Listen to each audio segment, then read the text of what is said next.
When we talk about whenua and transitioning whenua Māori, building resilience in our whānau marae landscapes, it often sounds practical and physical. Day to day it often is. Where to plant, what to plant, how to use the land. But on whenua Māori, it's just not that simple. The challenges we face today didn't just happen. They were shaped over generations through systems and laws that changed how land was owned, governed and accessed. And for many of us, we're now on a journey of reconnecting to our whenua, our whānau, and to who we are.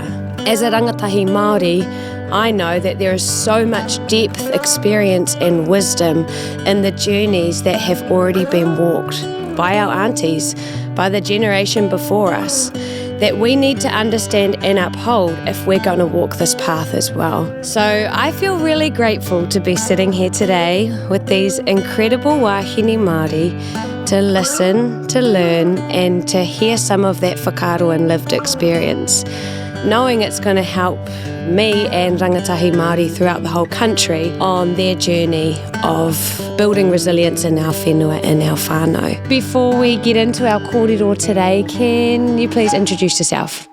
My name's Natasha Koia and I hail from Te Reo o Makarika, which is Ruatoria up the east coast, and my grandmother is from Te Reo Waiapu, which is Tiki Rangitukia, which is about, 20 k's up the line, a long way away from my nannies. Kia ora, ko Kiri Nehua tōku ingoa, he uri hau no Te Raroa, Te Aopauri, me Ngāpui hoki, and I am one of the Manaaki of the Maunga Huruiki. Kia ora.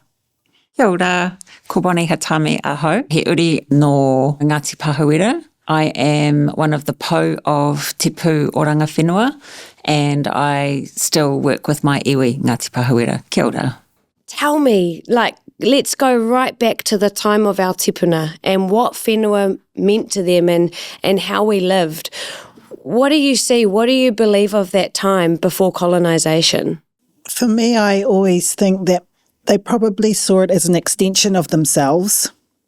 So you didn't necessarily, they acknowledged it in their karakia, but it's like you don't, it's like when you see your mum, you're just like, oh, hi, mum. It was sort of that familial relationship would be, my understanding, I guess, that it was forever present but it was undeniable. I think one of the, one story that we have up in Te Taitokoro was when one of our rangatira went over to England and he saw, and so I guess that shows the juxtaposition of the different worldviews, because when he saw people, how they were being treated over there, and he saw poor people for the first time, we're talking back in the early 1800s, so then you can understand the concept of what life was back here. If we didn't have those communities with poor people, then it was stepping into a different worldview. So if you go back then, what was it like for us? It was a communal whānau aspect primarily. What I hear in what you're saying is we didn't separate ourselves from the Taiao at all. It was an extension of ourselves. And when we look to the Taiao and how it functions and would have functioned back then with the people living in that way, would you say our people lived in abundance? I think they would have lived with an abundance mindset, yeah, which is quite different to how we have operated for a long time now. And so if you think of an abundance mindset, it's a space of you can always share and give because you never think that you are going to be in a state of loss. Actually, I was at a green drinks in Tauranga one night, and the presenter, he turned, is it scarcity? I don't know. Yeah, Waiiti mindset it comes from a capitalist extractive way of thinking, and I was like, wow, that's interesting, because as Māori we're not capital, traditionally it's from a communal aroha mai, aroha to reciprocity. You know, my well-being depends totally on your well-being, our well-being. It's not no such thing as just thinking individually. And I think back to that time before a lot of the land loss and the trauma, and that all of our people just knew who they were, and who they were was the Taiao. And that was all they needed to live in abundance, collective, communal abundance, and they operated at that frequency that the Taiao does, in the rhythms and the cycles of the Taiao, and therefore in better alignment of our natural rhythms and cycles, and how far from that we've come. But like, what happened? How by design were we disconnected from our whenua? Or how was this tension amongst our own whānau created about whenua? I understand that there is all that trauma, but how was it actually done to us? What were the levers that the system used? I think we're seeing it right now, where it's not just one thing, it's chipping away legally to alienate people from their whenua. So whatever the mechanism that was available to the colonisers, they utilised. And if they didn't get what they wanted in terms of the amount of land, they would change something, or they would put them in jail, or, you know, any way that they could, they would, you know, take it by force as well. I think that differing of worldviews, and so if we go back and we think about that abundance mindset was not just one of take, it was a reciprocal relationship. So that is, we have rights and obligations under that responsibility. And so this concept of ownership, which is the differing worldviews, that was a concept that was foreign to us, really, because it goes from a give and take relationship to just a take relationship, an extractive relationship. And so when that worldview was introduced here in Aotearoa, that fundamentally flipped things. We left out the give because it became about what you could get. And then whenua became real estate. So in the taking and the process of sign here, whose is this? And then, you know, there may be 30, 40, 50 people who were associated or hapu or whānau associated with that whenua. When they were asking who were the owners, the piece of paper, they could only put 10 names. So that's what they would do. They would put the 10 names, and now people look back and they're like, well, that's ours. They don't know through that process that that's what happened, and that we all whakapapa to that particular whenua. But, you know, it's and I was just thinking too about treaty settlements, and I was saying about, you know, it's all been carried through, and so now this is my bit of cake, this process that we've been pushed into. So I know some of the stories of what was happening during those times and what was happening in these back rooms of deals that are made, but they don't come through in the history necessarily of what's been written down. And so then someone coming through doing their papers at uni, they're looking at what's written, and so then that's the truth to them. So where every step we go, we're losing the history of what really happened, and people are believing in these imaginary lines. No, you can't come here. This is ours. It was never that.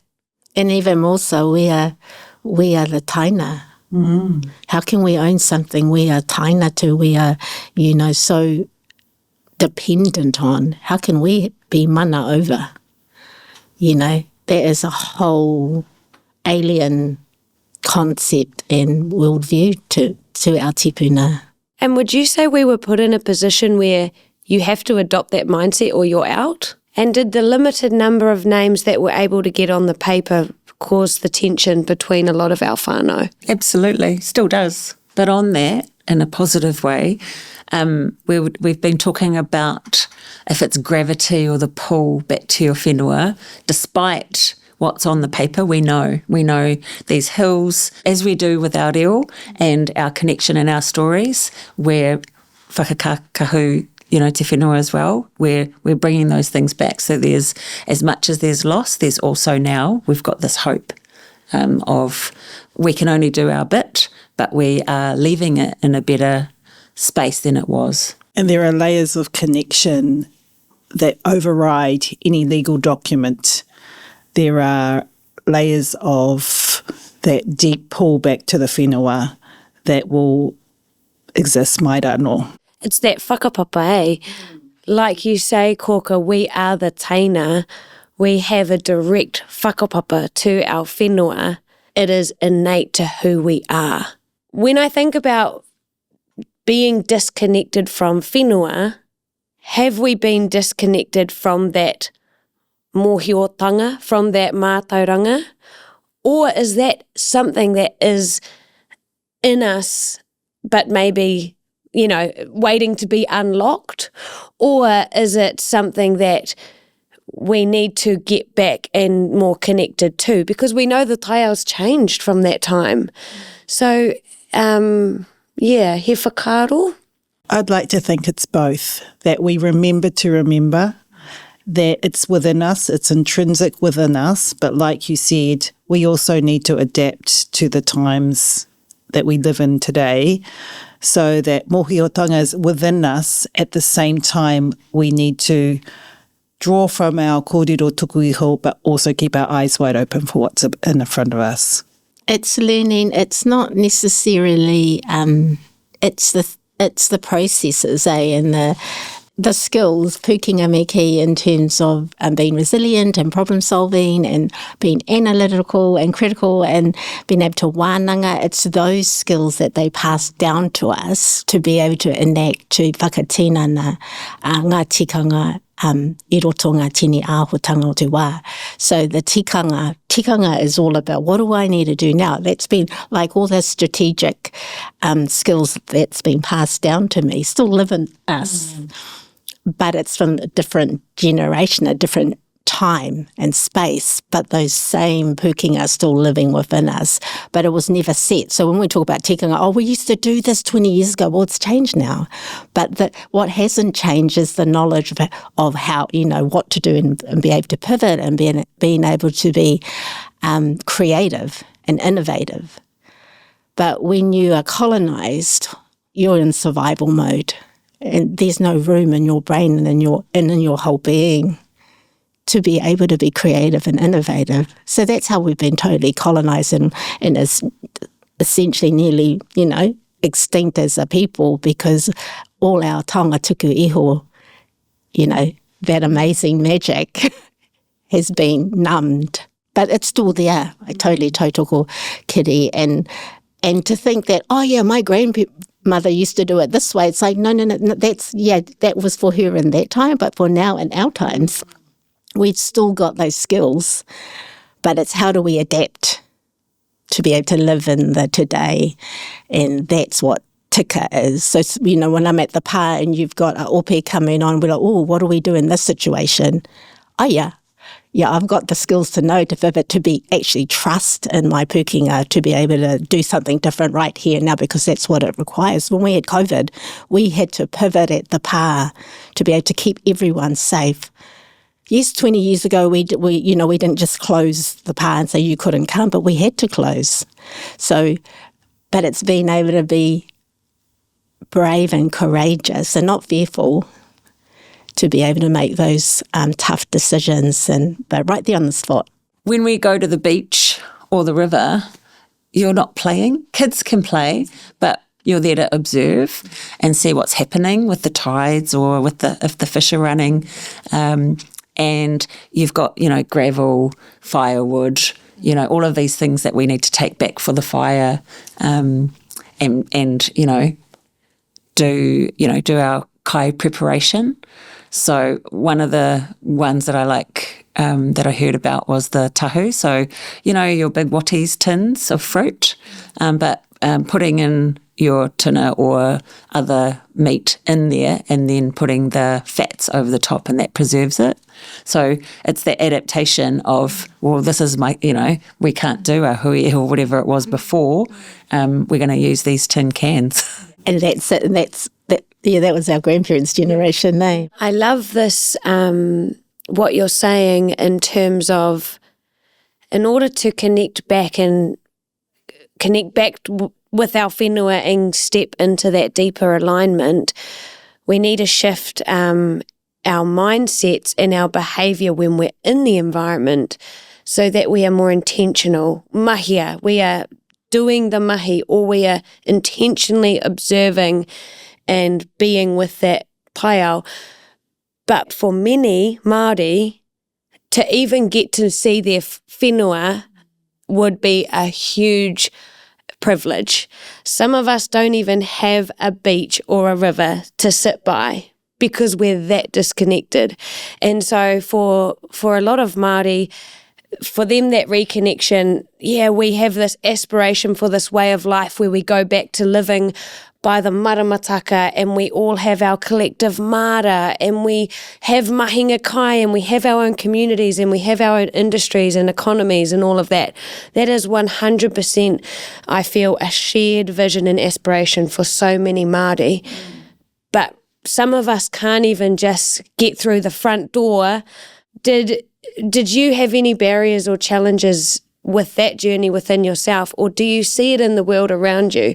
How do we overcome those step one barriers? What we've noticed, and we're seeing it, so if we think about whanganui and the kids' camps, and they take their kids down the river, and that's where they talk, they do their kōrero. And so we've done that in Aotearoa, and there's a divide, the kids that are from there and the kids that come from the city. And so bringing them together and, having fun, learning the kōrero, learning, the fishing methods or going up onto the maunga, building those relationships so that they now have a relationship with somebody who lives there. Another thing I wanted to talk to was alcohol and violence. When we're talking about how was it before, it wasn't. So, there are big changes, and sometimes that puts people off because something has happened in their time of what, a bad experience, and not having kind of an explanation as to why as well. So Anzac Day, I was at a marae, and they were talking about how our kōros had come back from the war and how that had changed them. And then you also think about the whenua was taken from them while they were away, while they were fighting for Aotearoa. So, with the systems still, and that violence, some of that came from suppression, PTSD. We know all those terms now. Who could they talk to about those things? And so, that comes out in a certain way. And then the beauty that our marae and our pāna whenua is still there. My grandfather was a shepherd at the back of Tolaga Bay on station. But when Nanny and Papa would have their fights, Nanny would take us back to where I live now, to Penu. And that was like our women's refuge. But because our pa has always been like a homestead more than a traditional, customary marae. So you can rock up. We stayed there. We lived at the pa for a whole year while we were building our whare. So it's really cool, even because the trauma and the hard stuff, because lots of things happened, because of alcohol, because of abuse. And that's why a lot of our whānau haven't returned home. But that it will never take away the good stuff, what it was supposed to be. So we can actually balance or hold the trauma and the safety and the security in the same space. And I know that sounds crazy, but we need to reclaim and what is our tikanga, what is in the midst of all the trauma and the pain, because our trauma doesn't have to define us. it can be healed. You know, it wasn't like, you know, I'm not trying to make it like it was all, you know, some utopia, but there is te kore, te pō, te ao mara, you know, there's the light and the darkness, but it all lives in the same spaces, and we have to, actually, that's how we can pivot. So kia kore mo, you know, ki rō pōriri mo ake tonu atu, because we know that just beyond that veil there is the light, so we just have to hold on to all the answers are in our own mātauranga. So that's our, you know, healing, that's our oranga. You guys were talking about holding back the trauma, and so if it was our parents that had that trauma, then it's us kind of holding that back so that when our kids do come back, it's positive experiences and, you know, strong connection. And it's, I suppose, like with, you know, want to protect, you know, Jade and my daughter, you know, that generation, but actually there's an element where they still have to fight. You have to walk your own journey, and there will always be dark and light. And not trying to save you from the dark, you know, because that's not helping you, because you can only walk your walk, Jade. And but giving you the skills, those skills that our tūpuna, that's what I hand on to you, so that you can mahia te mahi, you can hikoi tō ake hikoitanga I roto I ngā peke heke o te wā, and that is your oranga tonu, mana motu hake mo ake tonu atu, heke heke. We were talking about the space and the grace, and that space and grace comes on both sides, that we allow you the space and the grace to follow your journey, but also that ability for that grace of the acknowledgement of what has come before. And yeah, it's our role, I think, in these times to hold that trauma so you can go and fly that potential and reach those dreams. I was reflecting on one of the privileges I've always had is when people return to their maunga, and it's sometimes for the first time, and it's such a special and visceral moment. We had one of our aunties, you know, at the age of 70, and she was up on the top of the maunga huruaki, and then when she came down, she said, I can die happy now because I've stood on my maunga. Hoki ki o maunga kia pūria ai koe I ngā hau I tāwhiri mātia. Return to your mountain to be cleansed by the winds of tāwhiri mātia. And that while that is a physical experience, it is so much deeper than that, because that was her first time at 70 years old being able to stand on her maunga. She could barely walk, but to be able to do that. You know, we talk so much about our pepeha, but as Bonny said before, how many of us have actually stood on our maunga? How much of us have been in our awa? And so these things that we talk about, if we start being and living in them, it's a different level of connection that you will feel, and it's the beginning of the journey. As you were talking about, Jade, it's that beginning of that journey. But in some ways, the physical part is the easiest.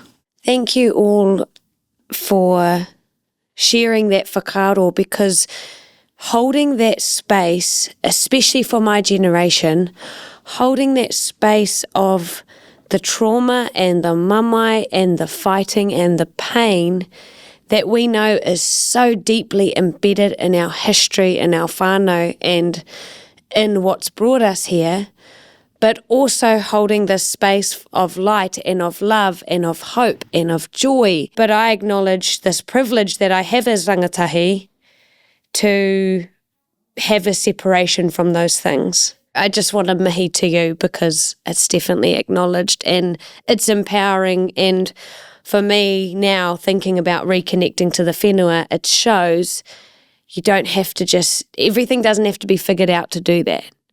It's the start of the journey that will allow you to move through and pass the trauma. It doesn't have to happen before you can return home. It's part of that journey, eh? So we've got aunties and nannies who live away from our rohe who are paying the rates on whenua just to hold it. And so they're lucky that they've got the resources to be able to do that. And some of them, one I know is paying the rates on whenua that she doesn't have her name on the piece of paper, it's her cousin's, but, really wanting to make sure that it's protected. And it's part of the story, and then trying to look at land use alternatives that is more in balance to be able to tiaki te whenua, so farming and forestry hasn't done that for us. We're 100 years later, we're in this situation. At home, we're really struggling, but what can we do today? What, in your generation, Jade, moving forward, what are the other options? What are some of those things? What do we see around the motu that we are doing, that Māori are doing on whenua Māori, that provide a new way, model, path for holding the land, but using it in a way that's aligned to te ao Māori, kaitiakitanga, those important values and principles that we hold. I know that each and every one of you are doing it across different spaces in different ways. How did you start? What was the first step you took? How do you figure out what's right for your whenua? You really need to look at, where your land is and the right land use for it. So, potentially that's the first step, is we go back to walking your whenua, understanding your whenua, understanding what it's for. Not every part of the whenua needs to be this productive in the eyes of the world piece of whenua. Some land is just meant to be. Those are the most special places.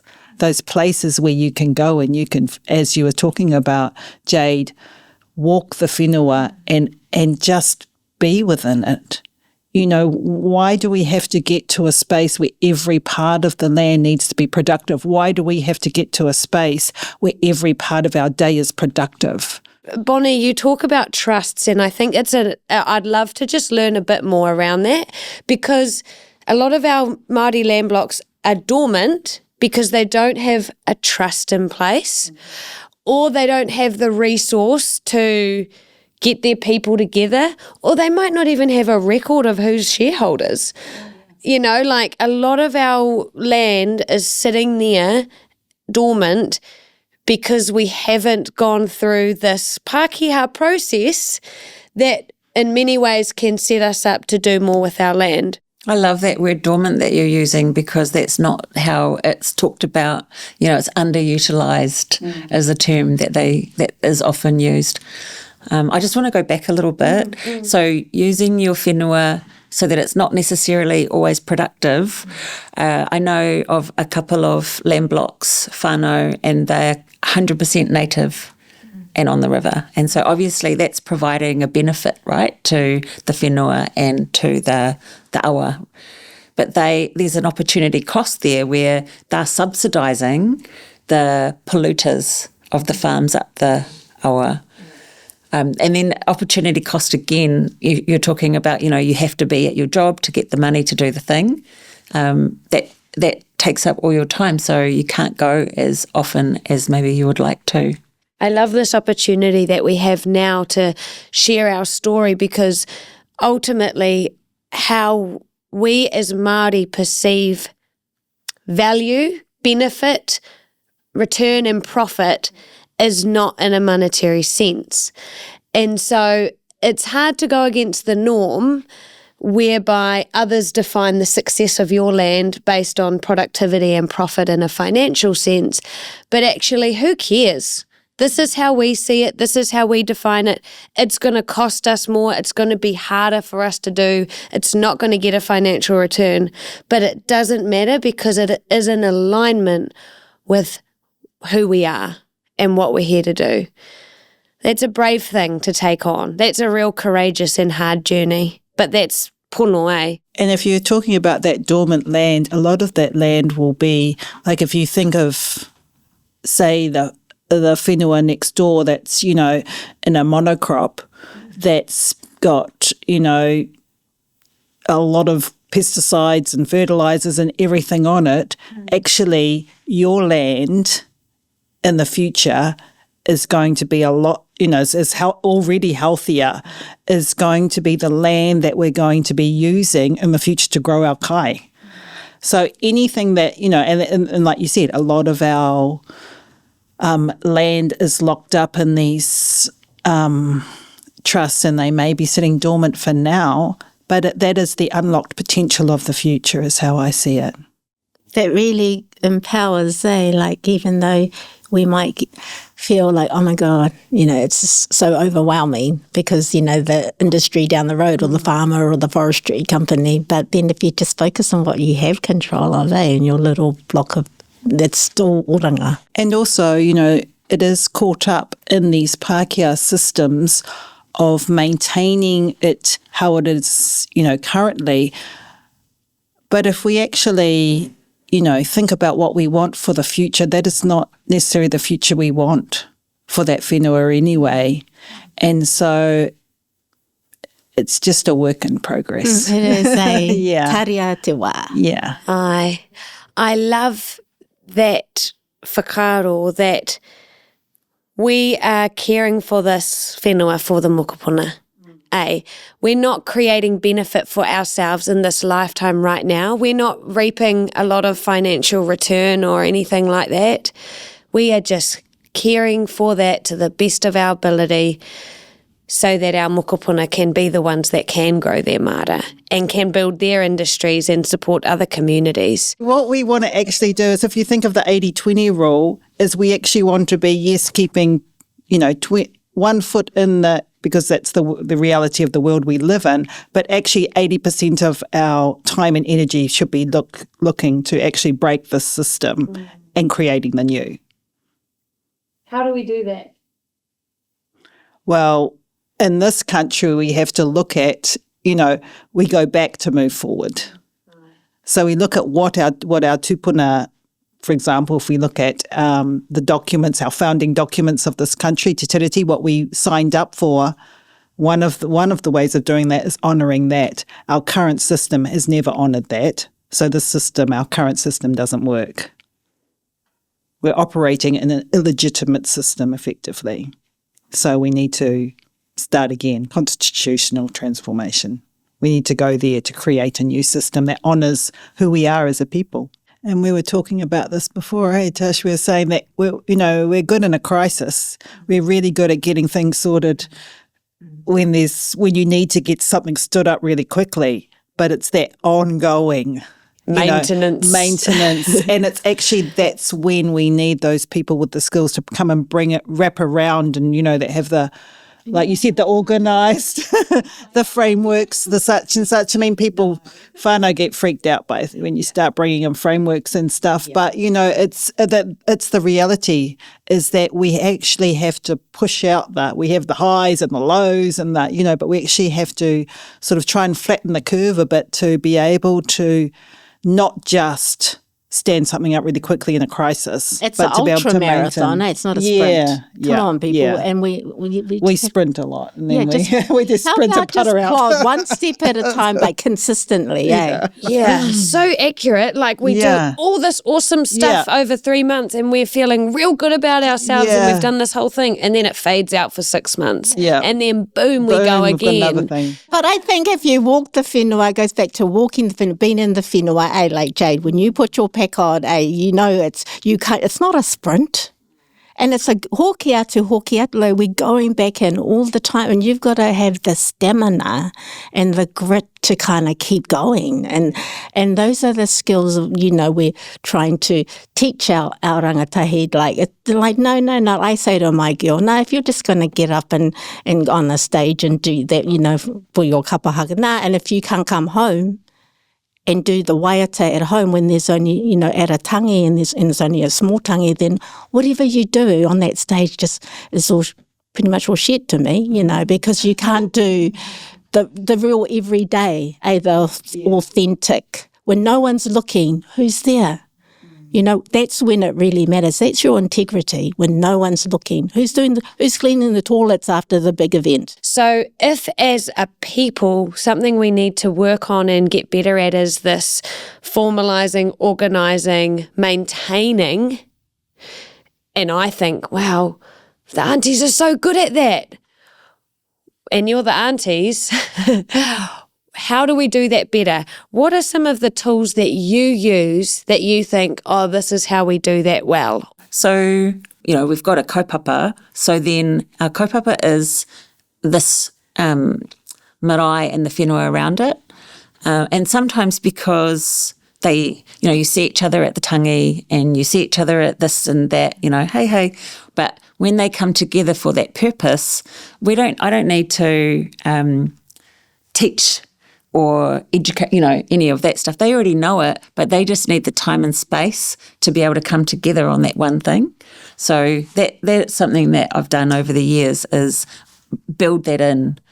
I love that. Creating the time and space. Comms are really important. And then my observation of one of the most important roles that the aunties plays is they know their lane and they know other people's lanes.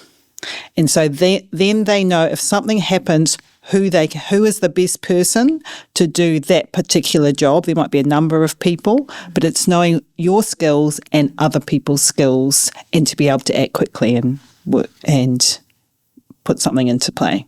That's key, kare koa too, like knowing your gifts.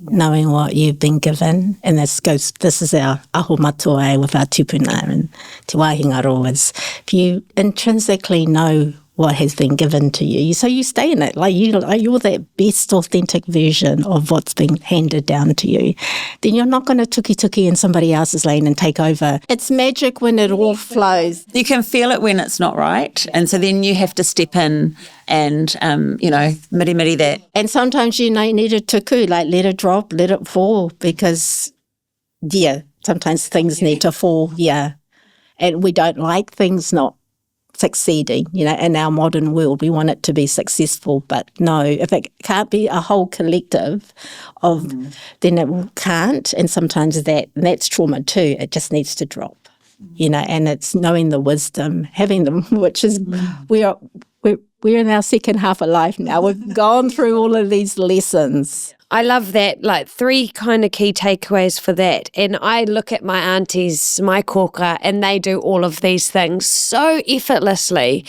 that creating time and space for us to problem solve, strategize, do, good comms, and knowing how you reach your pakeke and how you reach your rangatahi, and valuing and knowing they both need to be at the kaupapa. The whole whānau needs to be there, and comms are the most important thing for getting our whānau on board.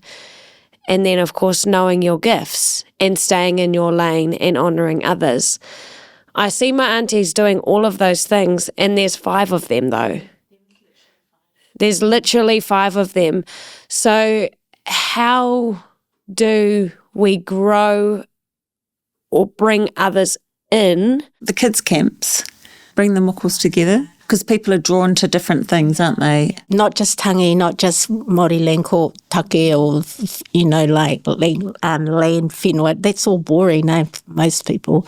We've had the most fun, especially whānau like you, like 3 generations of not being at home, come home to a waiata, whakapapa, because they felt it was more inclusive, and they literally turned up. We're like, who's that? But it's all inclusive, and it's like 3 generations, and they've felt confident enough to come home. So he timatanga, But we need those ones of us at home who can see the bigger picture. Like I wasn't always at home, so I'm kind of in the middle.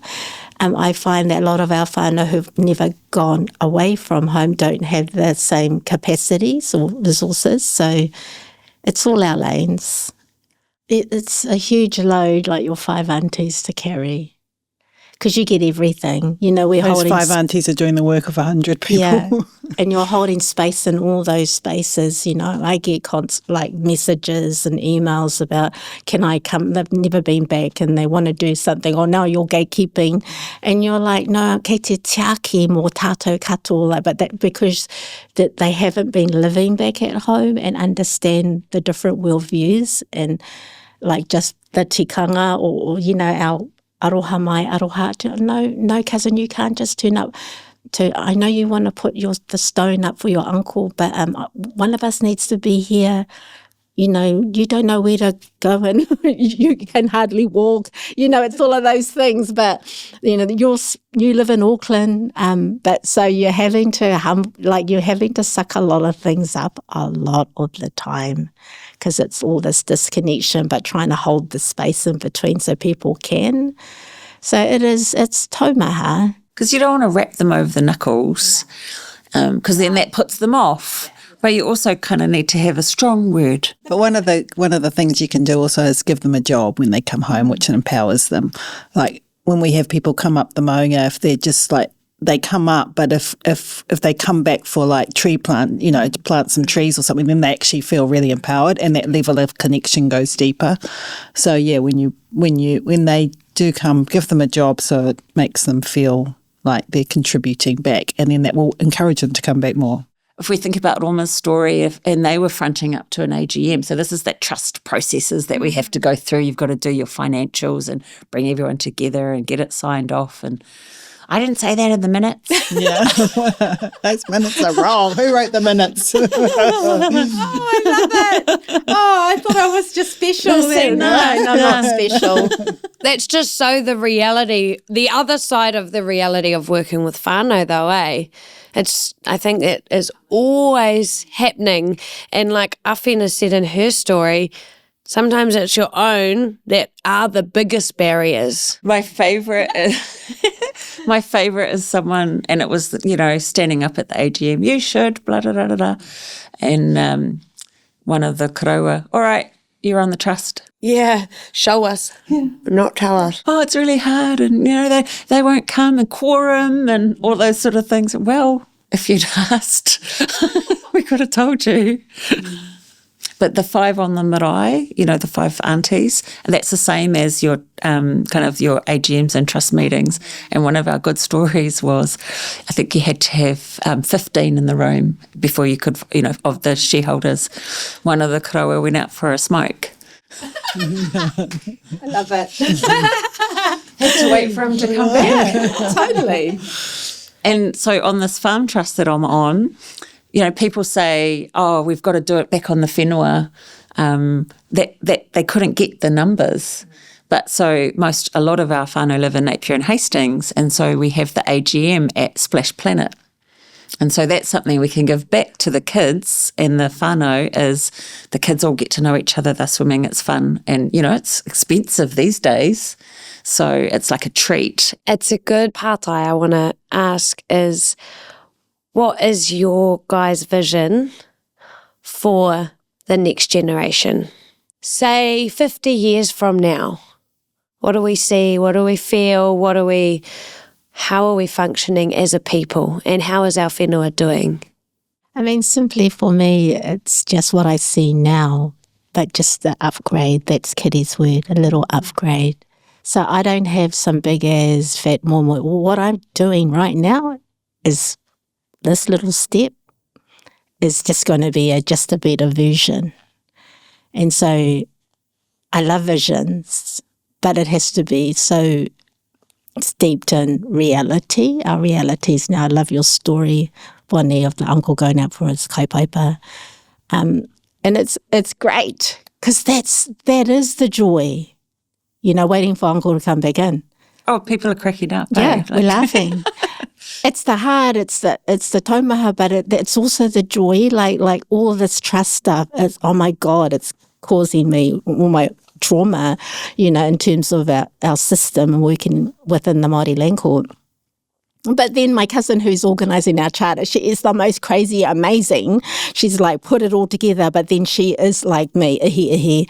So it's holding those two things together, because I know at our next AGM, which is going to be a full-on, oh my goodness, AGM for our pa, it's going to incorporate everything. It's going to be the legislation and all that, the here and, colonisation and its greatness and badness, but then also all our taonga tuku all in one, eh? And that's just it. So hopefully there'll be less of the here, of the taumaha for you guys and for my mokomokos coming, Jade. Just more of the first question.